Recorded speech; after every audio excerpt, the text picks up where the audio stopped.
Hello friends, എല്ലാവർക്കും ഹബീസ് teaching വേൾഡിൻ്റെ പുതിയൊരു വീഡിയോയിലേക്ക് സ്വാഗതം. ഇന്നത്തെ നമ്മുടെ വീഡിയോ എന്ന് പറയുന്നത് വേറെ ഒന്നുമല്ല, നമ്മൾ the story of my life എന്ന് പറയുന്ന പാഠം എല്ലാവരും പഠിച്ചു കാണും. പാഠമല്ല, അതൊരു ഓട്ടോബയോഗ്രഫിയാണ്. ആ ഒരു ഓട്ടോബയോഗ്രഫിയുടെ ഓതറായിട്ടുള്ള ഹെലൻ കെല്ലർ എന്ന വ്യക്തിയെ പറ്റിയിട്ടാണ് നമ്മൾ ഇന്ന് ചർച്ച ചെയ്യാൻ വേണ്ടിയിട്ട് പോണത്. സോ ഹെലൻ കെല്ലറിനെ പറ്റിയിട്ടുള്ള ചെറിയൊരു നോട്ട് മാത്രമേ ഇവിടെ ഞാൻ എഴുതിയിട്ടുള്ളൂ. അപ്പോൾ ഇതിന്നും കൂടുതൽ ഹെലൻ കെല്ലറിനെ പറ്റിയിട്ട് നമുക്ക് പറയാൻ കഴിയും. ഇപ്പം ഞാൻ ഈ ബോർഡിൽ കൊള്ളുന്നത് മാത്രമേ എഴുതിയിട്ടുള്ളൂ കേട്ടോ. ഇതിലും നമുക്ക് പറയാൻ വേണ്ടിയിട്ട് കഴിയും. ഹെലൻ കെല്ലറിനെ പറ്റിയിട്ട് ചെറിയൊരു നോട്ട് നിങ്ങളുടെ ടെക്സ്റ്റിലും ഉണ്ട്. സോ അപ്പോൾ നമുക്ക് നേരെ വീഡിയോയിലോട്ട് പോവാം.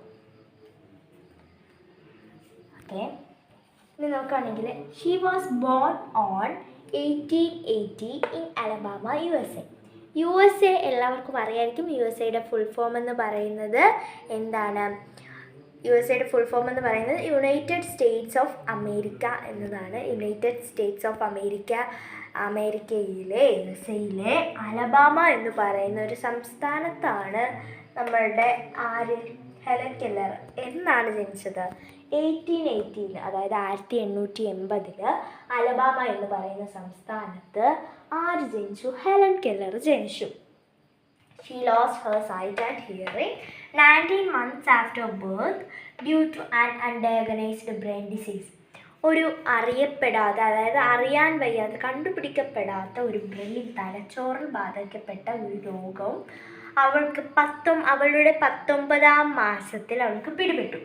ഈ ഒരു രോഗത്തെ തുടർന്നിട്ട് അവളുടെ കാഴ്ചശക്തിയും കേൾവി ശക്തിയും സംസാര ശക്തിയും പൂർണ്ണമായും എന്നേക്കുമായിട്ട് നഷ്ടപ്പെടുകയാണ് ഉണ്ടായത്. ഓക്കെ,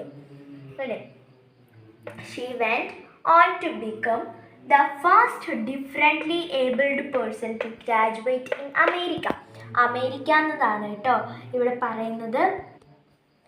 ഓക്കെ, അപ്പോൾ നമുക്ക് നോക്കുകയാണെന്നുണ്ടെങ്കിൽ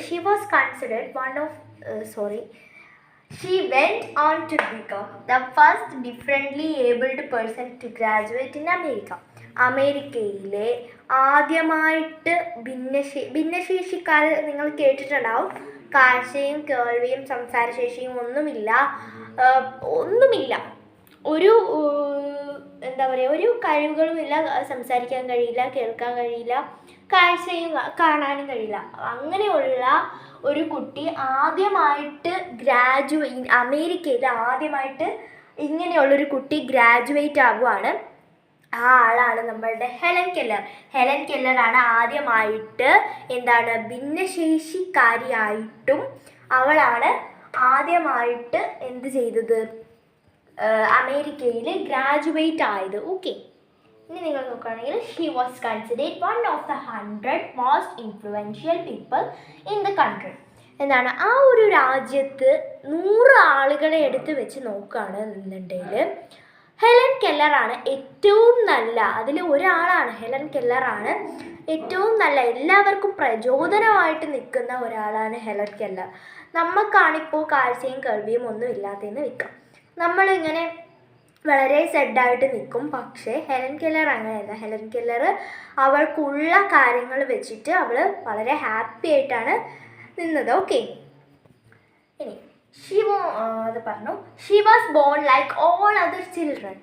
അവൾ ബാക്കിയുള്ള നമ്മളെപ്പോലെ തന്നെ കാഴ്ചയും കേൾവിയും സംസാരശക്തിയും എല്ലാം ഉള്ള ഒരു നല്ല കുട്ടിയായിട്ടായിരുന്നു ജനിച്ചിട്ടുണ്ടായിരുന്നത്. She was a first baby in their family. അവരുടെ കുടുംബത്തിൽ ആദ്യമായിട്ടുള്ള ഒരു കുട്ടിയായിരുന്നു അവർ. അപ്പോൾ നമുക്ക് എല്ലാവർക്കും അറിയാം, നമ്മൾ ആദ്യത്തെ കുട്ടിയാണെങ്കിൽ നമുക്ക് അവരോടൊക്കെ ഭയങ്കര സ്നേഹം കാണത്തില്ലേ, അത് തന്നെയാണ്. So every one loved her. അപ്പോൾ എല്ലാവർക്കും അവളെ ഭയങ്കര ഇഷ്ടമായിരുന്നു. പിന്നെ എന്താണ്, her father suggested the name Mildred Campbell. ആദ്യത്തെ പേരാണ് മിൽഡ്രഡ് ക്യാമ്പൽ.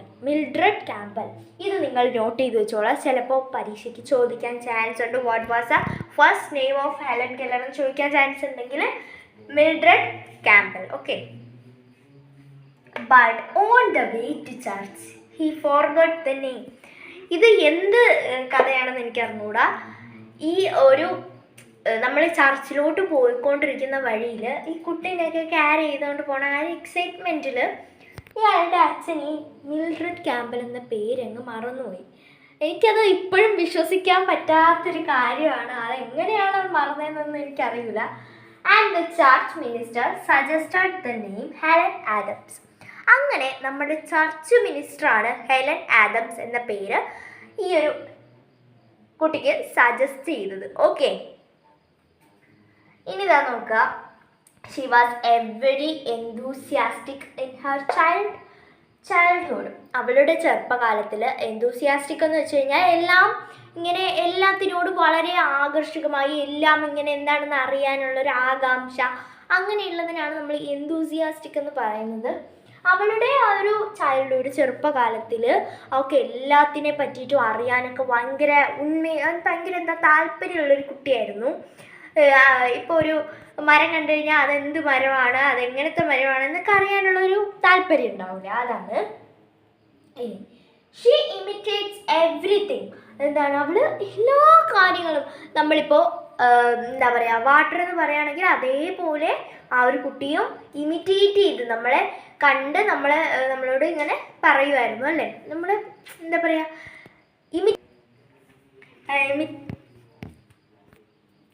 ഓക്കെ, ഇമിറ്റേറ്റ് ചെയ്യാം. ഓക്കെ, ഇനി ദ ഡേയ്സ് ഗോൺ ഹാപ്പിലി. അങ്ങനെ വളരെ സന്തോഷത്തോടെയായിരുന്നു ആ ഡേ പോയിക്കൊണ്ടിരുന്നത്. ഓക്കെ, വളരെ സന്തോഷത്തോടെ പോയിക്കൊണ്ടിരിക്കുമ്പോൾ but in one winter in her 19th month she was struck by the illness which closed both her eyes and ears forever. ഒരു തണുപ്പ് കാലത്ത് ഒരു വയ്യായിക അവളിൽ പിടിപെട്ടു, അവളുടെ 19ാം മാസത്തിൽ. അത് നിങ്ങൾ നോട്ട് ചെയ്ത് വയ്ക്കുക. 19th month അവൾക്കൊരു ഇൽനെസ് ബാധിക്കപ്പെട്ടു. ആ ഒരു ഇൽനെസ്സോട് കൂടി അവളുടെ 2 കണ്ണുകളും കാതുകളും എന്നേക്കുമായിട്ട് എന്താണ്, കേൾവി ശക്തിയോ കാഴ്ചശക്തിയോ സംസാരശക്തിയോ ഇല്ലാതെ ആ ഒരു ഇൽനെസ് അവളെ തളർത്തുകയുണ്ടായി. അതേപോലെ ദിസ് ചേഞ്ച് ഹെർ ലൈഫ്. ഇത് അവളുടെ ജീവിതത്തെ മാറ്റിമറിച്ചു. പിന്നെ but a new teacher came to her life. All the things changed. എന്താണ്, പക്ഷേ ഒരു പുതിയ ടീച്ചർ, പുതിയൊരു അധ്യാപിക അവളുടെ ജീവിതത്തിലേക്ക് കടന്നു വന്നതും അവളുടെ ജീവിതത്തിലുണ്ടായ ബാക്കി എല്ലാ കാര്യങ്ങളും മറിയുകയാണ്. Okay, her teacher was Mrs Annie Sullivan. Annie Sullivan എന്ന് പറയുന്ന ഒരു ടീച്ചറായിരുന്നു അത്. ആ ടീച്ചറിൻ്റെ പേരും ചോദിക്കാൻ ചാൻസ് ഉണ്ട്, ആനി സെല്ലിവൻ. ഇനി today Helen Keller is A simple of determination, endurance and struggle. Helen Keller എന്ന് വെച്ച് കഴിഞ്ഞാൽ വളരെ നിശ്ചയദാർഢ്യവും എന്താ പറയുക, സഹിക്കുക. അതായത് നമുക്ക് എന്തൊരു പ്രയാസം വന്നു കഴിഞ്ഞാലും അതിനെ തടസ്സം ചെയ്ത് നിൽക്കാനുള്ള ഒരു പ്രചോദനമാണ് ആര്, ഈ ഹെലൻ കെല്ലർ എന്ന് പറയുന്നത്. നമുക്ക് ഒരു പ്രചോദനം തന്നെയാണ്. നമുക്കിപ്പോൾ കാഴ്ചയും കേൾവിയും സംസാരശക്തിയും എല്ലാം ഉണ്ട്, പക്ഷെ നമുക്കൊരു പനി വന്നാൽ നമ്മളെ തളർന്നു പോകും. ഇവിടെ കാഴ്ചയും കേൾവിയും സംസാരശേഷിയും ഒന്നും ഇല്ലാത്ത ഒരാൾ വളരെ നല്ലതുപോലെ ജീവിക്കുന്നുണ്ടെങ്കിൽ നമുക്കൊരു പനി വന്നാൽ നമ്മൾ തളരേണ്ട കാര്യമില്ല. നമുക്ക് ചെയ്യാനുള്ളതെല്ലാം ചെയ്തുകൊണ്ടിരിക്കുക. She died in June. അതിന് മുമ്പേ ഒരു കാര്യം പറയാൻ വിട്ടുപോയി. Her autobiography the story of my life. ഈ ഒരു സ്റ്റോറി ഓഫ് മൈ ലൈഫ് എന്ന് പറയുന്നത് അവളുടെ ഓട്ടോഗ്രഫിയുടെ ഒരു ചെറിയൊരു ഭാഗമാണ്. ഇന്നും ഒരു വലിയ ബുക്കാണ് ആ ഒരു the story of my life എന്ന് പറയുന്നത്.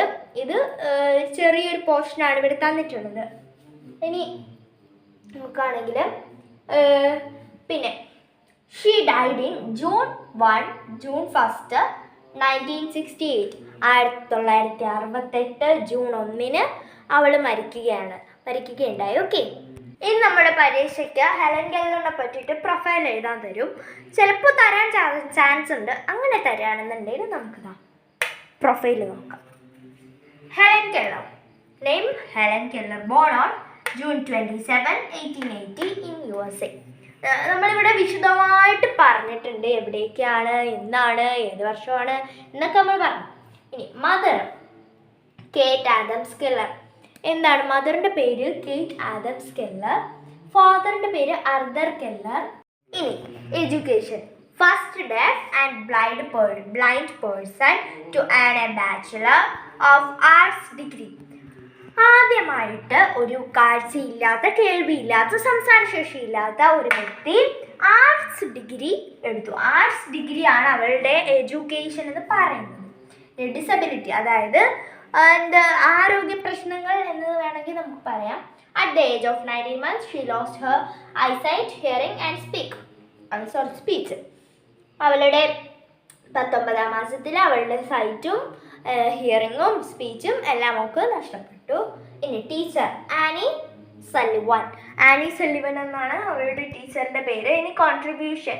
Devoted for the def, blind and dumb. എന്താണ്?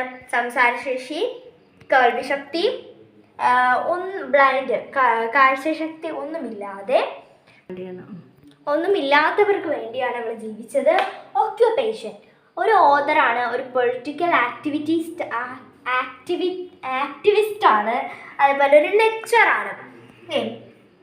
ഇനി work. The story of my life published 1903. എന്താണ് അവൾ ചെയ്തിട്ടുള്ള ജോലി എന്ന് പറയുന്നത്? The story of my life. ജോലിയല്ല, ബുക്ക്. ഓക്കെ, ബുക്ക് എന്ന് പറയുന്നത് the story of my life. നമ്മളിപ്പോൾ പഠിച്ച story of my life publish 1903 publish ചെയ്യുന്നത്. അതുപോലെ ഡൈഡ്, അവൾ മരിച്ചത് June 1, 1968, 1968 June 1. ഓക്കെ, അപ്പോൾ ഇന്നത്തെ നമ്മുടെ വീഡിയോ ഇത്രയേ ഉള്ളൂ. അപ്പോൾ എല്ലാവർക്കും എൻ്റെ വീഡിയോ ഇഷ്ടപ്പെട്ടെന്ന് വിചാരിക്കുന്നു. ഇഷ്ടമാവുകയാണെങ്കിൽ സബ്സ്ക്രൈബ് ചെയ്ത് സപ്പോർട്ട് ചെയ്യുക, ലൈക്ക് ചെയ്യുക, ഷെയർ ചെയ്യുക, കമൻറ്റ് ചെയ്യുക. അപ്പോൾ ഇത്രയേ ഉള്ളൂ. ബൈ.